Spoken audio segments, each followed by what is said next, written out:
Halo semuanya, di video ini saya dan teman saya akan menjelaskan materi indikator makroekonomi. Sebelumnya, perkenalkan, saya Stefani Marsa Angelina dan teman saya Anggi Yulianti Ningsih. Kami merupakan mahasiswa semester 2 dari Universitas Katolik Musi Caritas dari Fakultas Bisnis dan Akuntansi, Program Studi Akuntansi, kelas PA 201. Sebelum kita masuk ke materi, kita harus tahu dulu nih, apa sih itu indikator makroekonomi? Indikator makroekonomi merupakan suatu analisis perkembangan ekonomi di dalam suatu negara. Dalam materi ini, kami akan membahas 3 hal, yaitu produk domestik bruto atau PDB, harga, kesempatan kerja, dan tingkat pengangguran.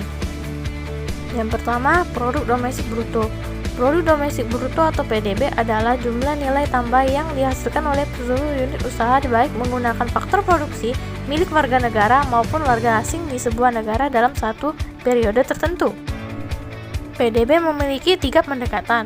Yang pertama pendekatan produksi, yang kedua pendekatan pengeluaran, dan yang ketiga pendekatan pendapatan. Dengan pendekatan produksi, PDB diperoleh dari penjumlahan nilai tambah atas barang dan jasa yang dihasilkan oleh berbagai unit produksi di suatu wilayah negara dalam jangka waktu tertentu, biasanya 1 tahun. Dalam pendekatan pengeluaran, PDB dihitung dengan menjumlahkan komponen-komponen pengeluaran dalam perekonomian selama suatu periode tertentu.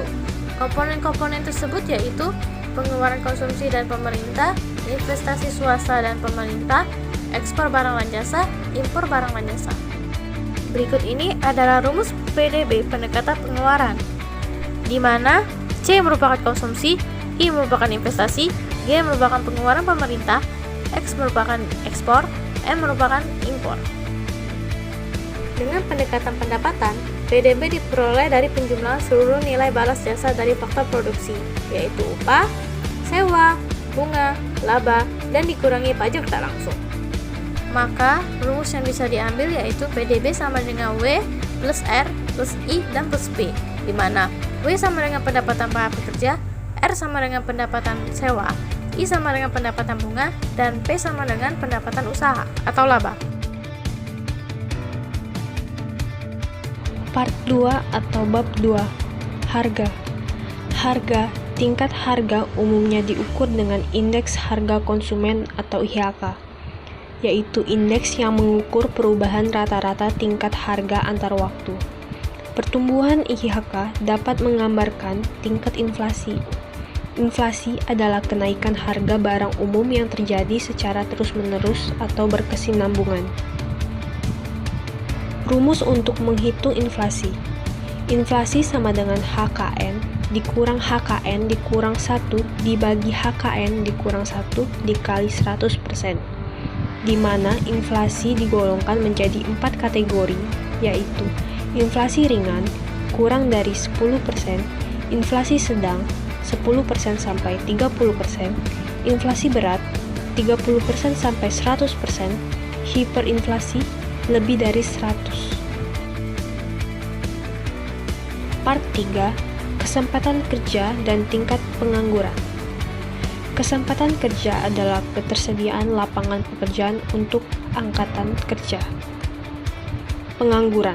Pengangguran adalah orang-orang yang tergolong angkatan kerja dan ingin mendapatkan pekerjaan tetapi belum memperolehnya. Adapun jenis-jenis pengangguran berdasarkan cirinya. Pengangguran terselubung atau disguised unemployment. Pengangguran ini terjadi ketika ada tenaga kerja yang tidak bekerja dengan maksimal. Dalam artian sebenarnya dia bisa melakukan hal yang lebih, tetapi karena tidak dibutuhkan maka ia menyimpan kemampuannya tersebut. Setengah menganggur atau under unemployment. Setengah menganggur adalah orang yang pekerjaannya kurang dari 35 jam per minggu. Pengangguran terbuka atau open unemployment. Pengangguran yang tidak memiliki pekerjaan. Pengangguran terbuka terjadi karena kurangnya kesempatan kerja yang ada, tidak mau bekerja, atau adanya ketidakcocokan antara lowongan kerja yang ada dengan latar belakang pendidikan. Pengangguran musiman. Pengangguran ini terjadi karena adanya perubahan musim, misalnya petani. Mereka hanya akan bekerja pada saat musim tanam dan musim panen, tetapi setelah itu mereka akan menganggur. Inilah yang disebut pengangguran musiman. Jenis-jenis pengangguran berdasarkan sumber dan penyebabnya. Pengangguran normal atau friksional. Pengangguran ini terjadi karena adanya sebuah kesulitan, yaitu mempertemukan pencari kerja dengan lowongan pekerjaan. Hal ini terjadi karena banyak hal, tetapi biasanya letak geografis dan kekurangan informasi menjadi penyebab utamanya. Selain itu, pencari kerja yang berhenti karena mencari kesempatan yang lebih baik juga termasuk dalam golongan ini. Pengangguran siklikal.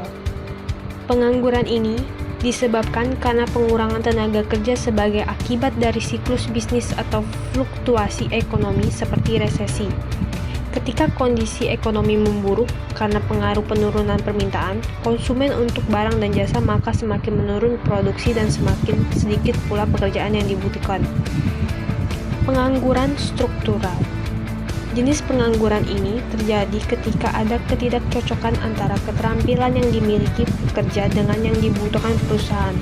Biasanya ini terjadi karena adanya perubahan pada ekonomi seperti yang disebabkan oleh industrialisasi atau globalisasi. Pengangguran teknologi. Pengangguran ini disebabkan oleh adanya perkembangan teknologi yang menyebabkan tenaga kerja manusia diganti menjadi mesin. Perusahaan ini cenderung lebih memilih tenaga mesin dibanding dengan tenaga manusia karena lebih cepat, mudah, dan hemat biaya. Itulah materi yang kami sampaikan. Mohon maaf jika ada salah kata yang kurang berkenan. Sekian dan terima kasih.